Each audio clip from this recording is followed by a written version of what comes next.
Hi students, ఇవాళ అందరికీ కూడా ఓపెన్ స్కూల్లో మ్యాథమెటిక్స్ సంబంధించి అలాగే రెగ్యులర్ స్కూల్ మ్యాథమెటిక్స్ సంబంధించి ఫిగర్స్ గురించి చెప్తాను. మ్యాథమెటిక్స్లో ఫిగర్స్ అనేది చాలా ఇంపార్టెంట్, జామెట్రికల్ ఫిగర్స్.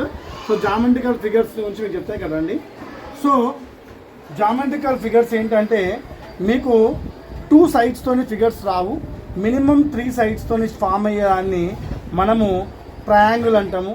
ట్రయాంగిల్లో మీకు ఈక్విలేటరల్ ట్రయాంగిల్, అలాగే స్కేలెన్స్ ట్రయాంగిల్, ఐసోసెలస్ ట్రయాంగిల్. సో ఈ 3 రకాల ట్రయాంగిల్స్ మీకు 3 సైడ్స్లో ఉంటాయి.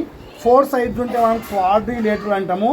ఈ క్వాడ్రిలేటరల్లోనే ఆల్ సైడ్స్ ఈక్వల్ ఉంటే మనము స్క్వేర్ అంటాము.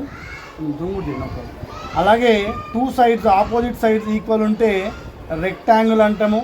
ప్యారలల్ సైడ్స్ ఈక్వల్ ఉంటే వి కాల్ యాజ్ ప్యారలలోగ్రామ్.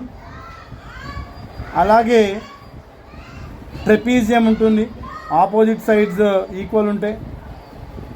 తర్వాత డయాగ్నల్స్ ఈక్వల్ ఉంటే రాంబస్. సో ఇవన్నీ కూడా 4 సైడ్స్.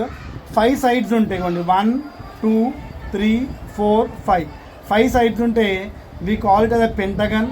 అదే 6 ఉంటే 1 2 3 4 5 6 ఉంటే హెక్సా. హెక్సా మీన్స్ 6 సైడ్స్ ఉంటే హెక్సాగన్ అంటాము.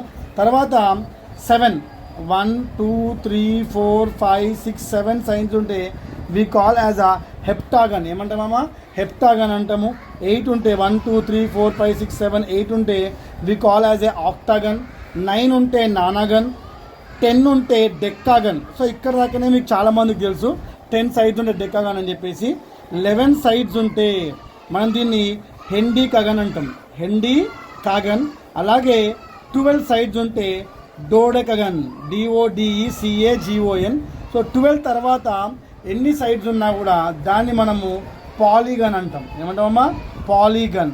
సో మామూలుగా ఏంటంటే అబౌవ్ 4 సైడ్స్ ఉన్న ప్రతి ఫిగర్ని we call as a polygon. So ఇక్కడ ఈ ఫిగర్స్ గురించి ఎందుకు తెలుసుకోవాలంటే ఈ పాలిగన్ ఫిగర్స్తోనే మీకు సబ్జెక్ట్స్ చాలా ఉంటాయి. 10th క్లాస్ ఓపెన్ SSCలో ట్రయాంగిల్స్ గురించి సబ్జెక్ట్ ఉంటుంది, కోఆర్డినేటర్స్ గురించి సబ్జెక్ట్ ఉంటుంది.